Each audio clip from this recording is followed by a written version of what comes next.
So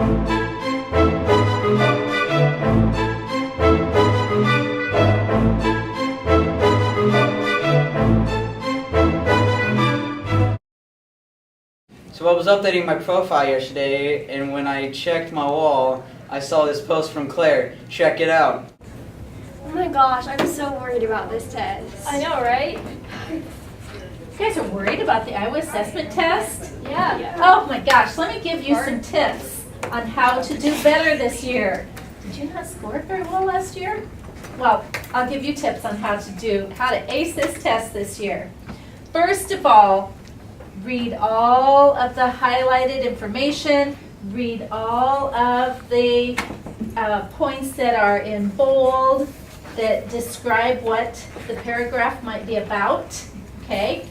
Then you're going to want to read through the questions first. Don't start reading. Skim through those questions first. See where you might find the answers.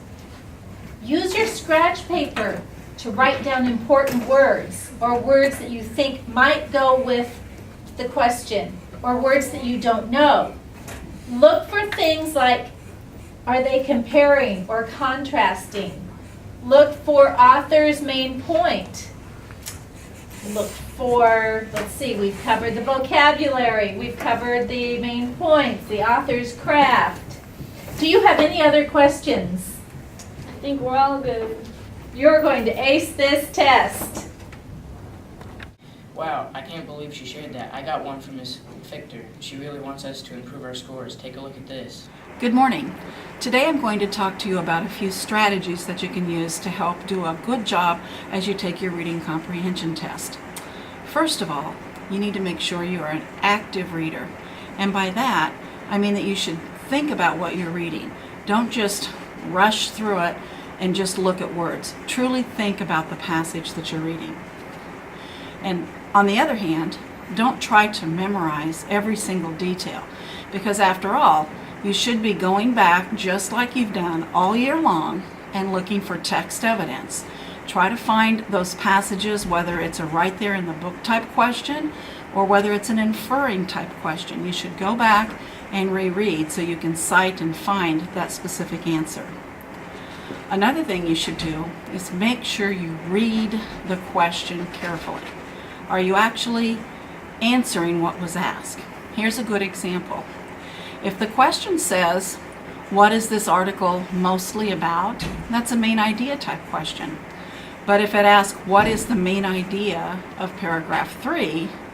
That is an entirely different question, or somewhat of a different question than if it wants to know what the whole thing is about. So do be cautious and careful about what is being asked.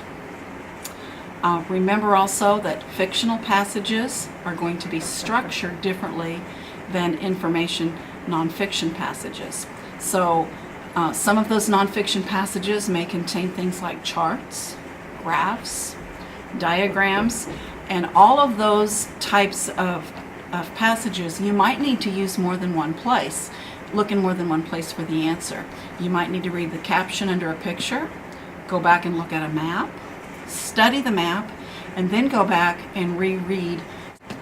On those nonfiction passages, remember that when the structure is different, that there will oftentimes be subheadings, or there might be captions that go with some of the pictures. So make sure that you do take a look at those subheadings. Make sure that you also, if there's a title given, make sure you read that.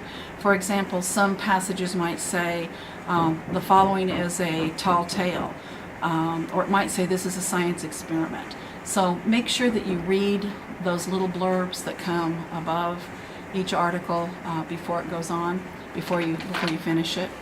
And just like the math test, you're entitled to use scratch paper. So if you need to jot down a vocab word, or if there's a word that's hyphenated at the end of a line and divided into syllables and you need to see it printed all together. I really like Mr. McGinnis's tip. Look at this. Hey, in language arts we talk about process of elimination, getting rid of the answers that you know are incorrect and putting yourself in the right position to get better probability to get it correct.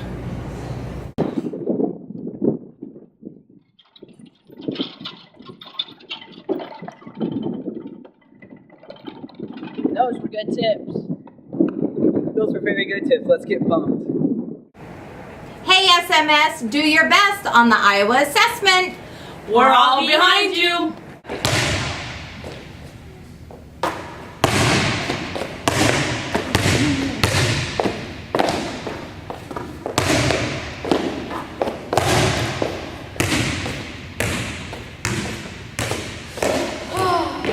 Looks like Mr. Rowland is wanting to do more exercise. Let's see what he has. It's always important to exercise before your test to get your brain warmed up. So go ahead and get up out of your seats.